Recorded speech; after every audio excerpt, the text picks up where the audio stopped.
आजच्या या अतिशय महत्त्वपूर्ण अशा कार्यक्रमामध्ये मंचावर उपस्थित भारत सरकारचे मंत्री आणि माझे मोठे भाऊ श्री धर्मेंद्र प्रधानजी, विधानसभेचे अध्यक्ष श्री राहुल नार्वेकरजी, उच्च व तंत्र शिक्षण मंत्री चंद्रकांत दादा पाटील, शालेय शिक्षण मंत्री श्री दीपक केसरकरजी, प्रधान सचिव श्री विकास रस्तोगी, संचालक कला संचालनालय श्री राजीव मिश्रा, या ठिकाणी जिजीभाऊ यांच्या परिवारातले त्यांचे 6वे वंशज आणि जेजेचे सर्व माजी आणि आजी विद्यार्थी, शिक्षक भगिनी आणि बंधूंनो, आज खरोखर आपल्या सर्वांकरता अतिशय आनंदाचा दिवस आहे की जेजे सारख्या आमच्या अतिशय आयकॉनिक अशा इन्स्टिट्यूशनला de novo deemed to be university हा दर्जा देण्याकरता प्रत्यक्ष केंद्र सरकारचे मंत्री हे या ठिकाणी आले आहेत.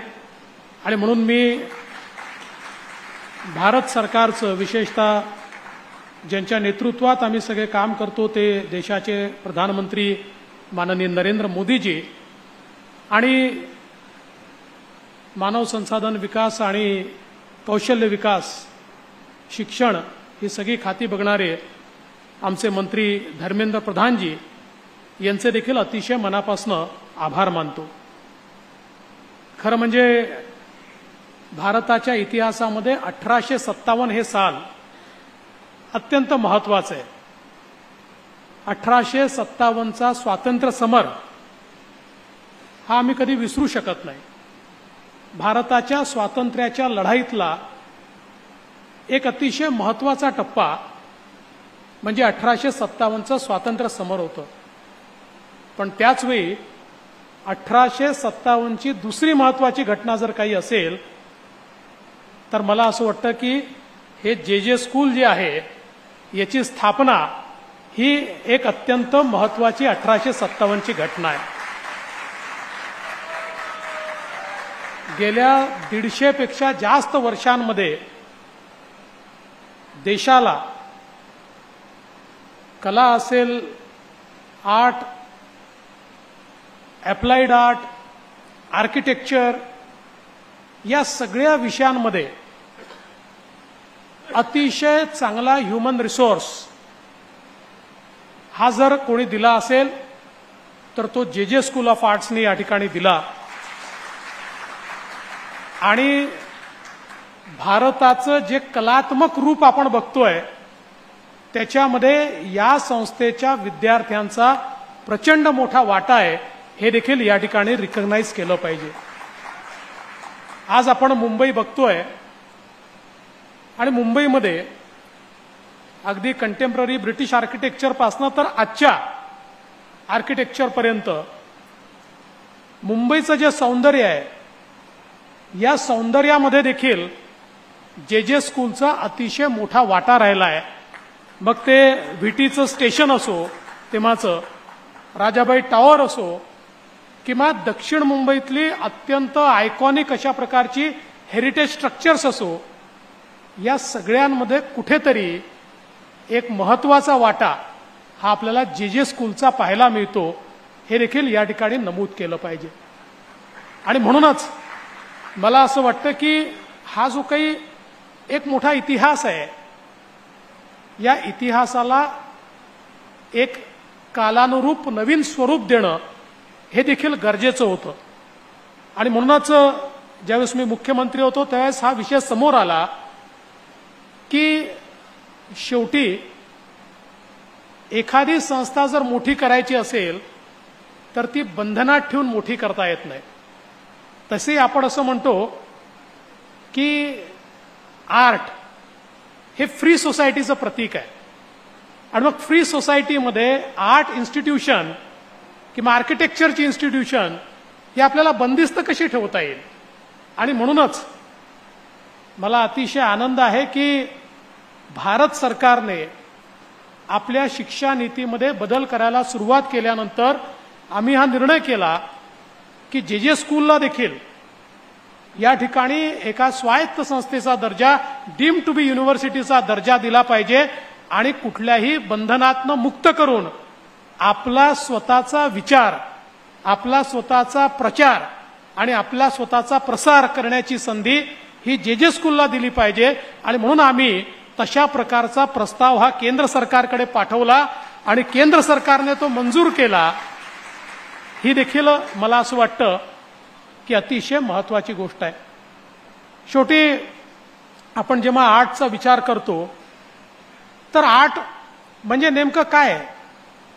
It is creative manifestation of deep emotions. आमच्या ज्या भावना असतात या भावनांची ती एक क्रिएटिव्ह अभिव्यक्ती आहे, कलात्मक अभिव्यक्ती आहे. आणि ही अभिव्यक्ती ही समाजामध्ये सकारात्मकता तयार करते.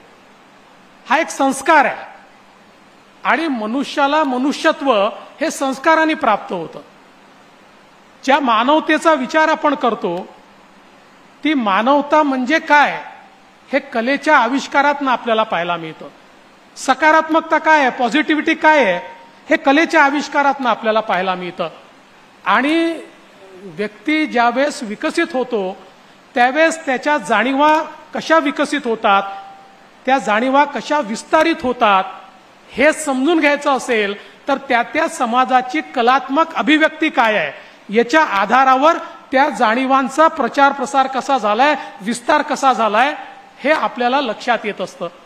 आणि म्हणूनच मला असं वाटतं की आपण अगदी हरप्पन कालापासनं ज्या ज्या समाजांचं विकसित स्वरूप बघितलेलं आहे ते विकसित स्वरूप डिफाईन करताना तिथे कला काय होती, आर्ट काय होतं, आर्टिफॅक्ट्स काय होते, तिथली वास्तुशिल्पी काय करत होते याच्या आधारावर ते ठरलं जातं की हा समाज किती पुढारलेला होता, हा समाज कशा प्रकारे त्या ठिकाणी वावरत होता. त्यामुळे आपल्या जीवनामध्ये याचं महत्व हे अनन्यसाधारण आहे. आणि म्हणूनच अशा प्रकारच्या ज्या संस्था या मानवी जीवनामध्ये एक सकारात्मक बदल घडवू शकतात, एक नवीन प्रचार प्रसार करू शकतात, अशा संस्था आपल्याला अधिक चांगल्या कशा करता येतील, अधिक मोठ्या कशा करता येतील. मी चंद्रकांत दादा पाटील यांचं खरोखर अभिनंदन करेल की त्यांनी हा विचार केला की ही एवढी जुनी संस्था आहे, या संस्थेला त्या ठिकाणी निधी देऊन त्यातनं हेरिटेज स्ट्रक्चर्सचं कन्झर्वेशन झालं पाहिजे, नवीन स्ट्रक्चर्स देखील तयार झाले पाहिजेत, विद्यार्थ्यांच्या सोयी देखील झाल्या पाहिजेत. आणि या सगळ्या गोष्टी चंद्रकांत दादांनी त्याच्याकडे लक्ष दिलं, त्याबद्दल त्यांचं देखील मी अतिशय मनापासून या ठिकाणी अभिनंदन करतो. मला विश्वास आहे की येत्या काळामध्ये हे जे काही नवीन पंख आज जेला मिळत आहेत, या नवीन पंखाचं जे उडाण असेल ते निश्चितपणे आपल्या समाजाला, आपल्या मानवतेला अधिक फलदायी अशा प्रकारचं उडाण असेल. अलीकडच्या काळामध्ये लोक असं म्हणतात की आर्टिफिशियल इंटेलिजन्स आलाय आणि आर्टिफिशियल इंटेलिजन्स नंतर मानवी इंटेलिजन्स जो आहे, मनुष्याचे जे गुण आहेत, ज्या कला आहेत, ज्या अभिव्यक्ती आहेत, याची कॉम्पिटिशन आर्टिफिशियल इंटेलिजन्सची होईल का? त्या टिकतील का? त्या आर्टिफिशियल इंटेलिजन्स समोर टिकाव धरू शकतील का? पण मला विश्वास आहे, कारण शेवटी आर्टिफिशियल इंटेलिजन्स तयार करणाराही मनुष्यच आहे आणि आर्टिफिशियल इंटेलिजन्स आणि विशेषतः मशीन लर्निंग हे मानवाच्या कॉम्बिनेशनमधनं त्या ठिकाणी ज्या प्रकारच्या गोष्टी तयार होतात त्यातनंच ते आपण तयार करत असतो.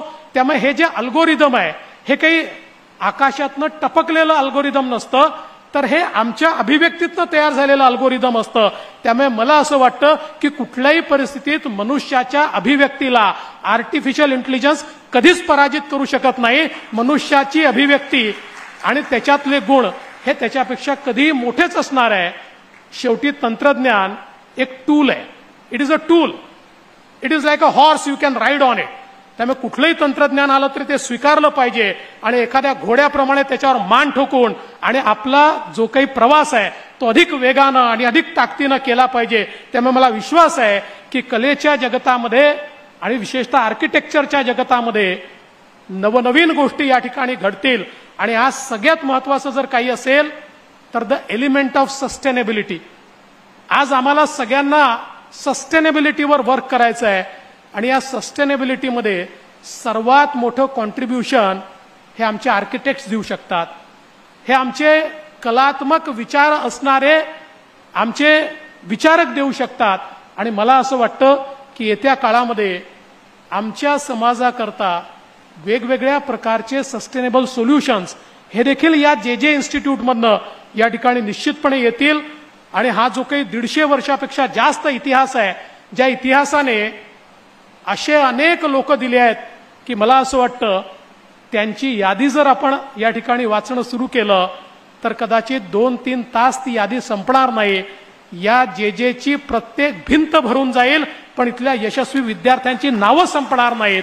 हे जे काही जेचं कॉन्ट्रीब्युशन आहे, मला असं वाटतं की त्याकरता सगळ्या आजी माजी विद्यार्थ्यांचं, सगळ्या आजी माजी निदेशकांचं, शिक्षकांचं, ज्यांनी ज्यांनी कॉन्ट्रीब्यूट केलं, अगदी इथला स्टाफचा व्यक्ती जरी असेल तरी त्या सगळ्यांचं मी मनापासून अभिनंदन करतो. आणि या चांगल्या कार्यक्रमामध्ये मला निमंत्रित केलं त्याबद्दल आपले आभार मानून माझे 2 शब्द संपवतो.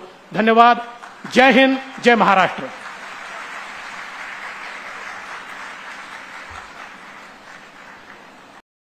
जनशक्तीचा बुलंद आवाज म्हणजेच रत्नागिरी खबरदार.